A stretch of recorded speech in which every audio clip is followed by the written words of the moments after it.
Hello and welcome to another episode of Mentor Musings. I'm JC, and as always, I'm joined by my co-host Brett. Hey, Brett. Hey, good morning, JC. How are you? Doing great. Beautiful Friday again. So, Brett, this is kind of an interesting subject. When founders start their businesses, they come from a myriad of backgrounds. Some of them may have a wealth and a depth of experience on the business side. Others may be taking their first step into the business world with their venture. But what's fascinating and what's a requirement for all of these founders is at some point they are going to be put into a leadership role. Even when they start their venture and they don't have employees, they are still leading the venture and kind of acting as that figurehead and that key flag bearer for the venture. So what I want to talk about today is leadership and leadership development and how founders can prioritize their pathway towards being an effective leader. So let me start with this, Brett. What are your thoughts in general about how a founder and how an entrepreneur should approach the subject of leadership for their company? Yeah, I think it's critical. Shocker is master of the obvious, right? But I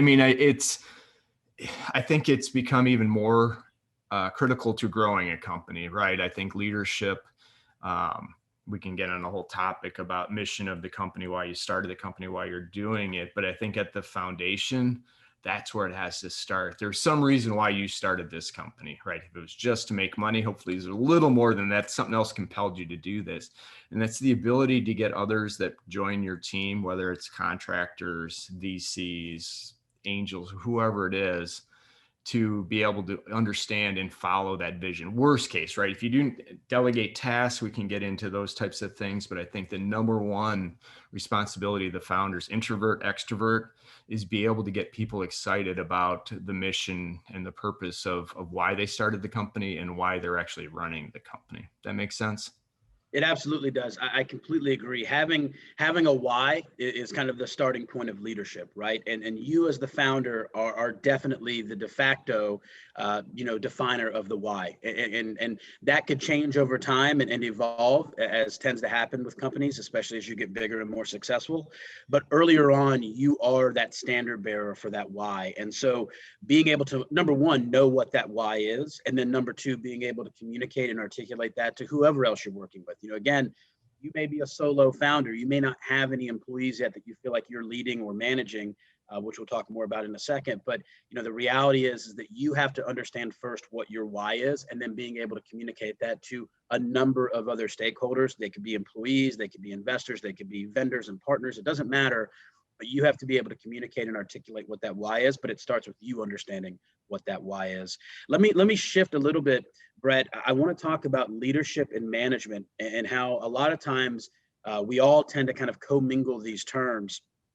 I think it's really important. We're talking about leadership, and you don't have to have employees to be a leader, but to be a manager, to be an effective manager, you do, typically have, some type of reporting infrastructure. So, I'm curious, in your experience, do you think founders tend to commingle those terms, as much or more than say others, or do you think they have an ability to kind of separate those two out a little bit more, because they're kind of going through multiple cycles? I didn't mean to interrupt you there, JC. I think it's all the time. I think it's not just in the entrepreneurial world. I think it's in the enterprise and corporate as well. We do confuse those two or use them interchangeably, and they're really not. To me, as what I've learned over the last 6 to 12 months of the leadership setting the vision for the company, it's not optional, right? Whether you're an introvert or not, that is going to be your job going forward. Nobody else can replicate what you're doing. And we could probably get another talk about the rise of the inbound CEO, and it ties to content, but being able to set the vision and for that company, you have to be able to do it.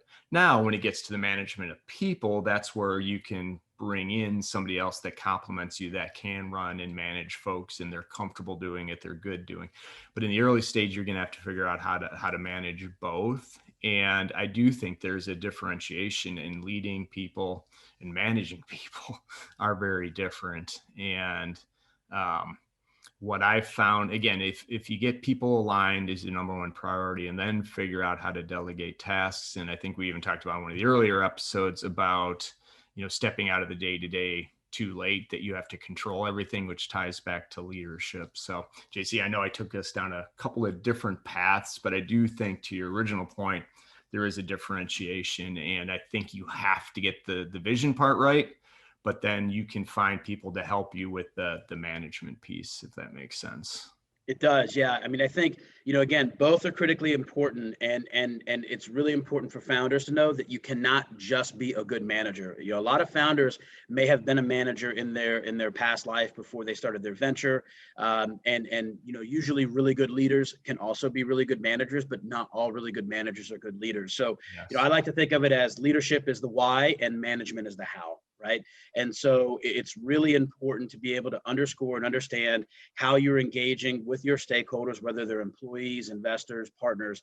And yes, managing the why with them is important, but really managing the how with them is important, but communicating the why is really critical. And you'll notice the types of conversations that you're having on the leadership side should focus more on making sure that they understand and articulate back to you, what is the mission and purpose of what you're doing. Look to build those kind of walls that you can talk to and say, hey, what do you think we're here to do? And how are you interpreting what our mission is? And then seeing how they respond to it. And if that's in alignment with what you kind of feel and articulated, then that's great. And if it's not, then you should really prioritize re-engaging them. So again, look for leadership to solve the why, and then look for management to address the how.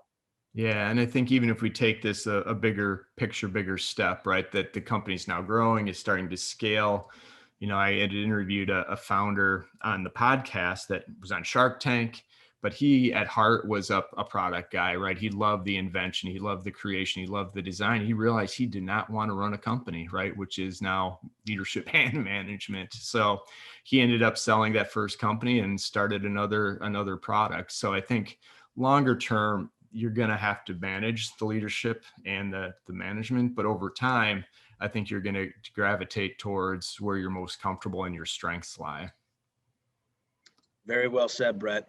All right, everybody. Well, good luck with your ventures. Good luck leading your ventures. Thank you for tuning in. Please subscribe, like, comment. Let us know what you think about this episode. And until next time, the best of luck with your ventures moving forward. Goodbye, everybody. Cheers, everyone.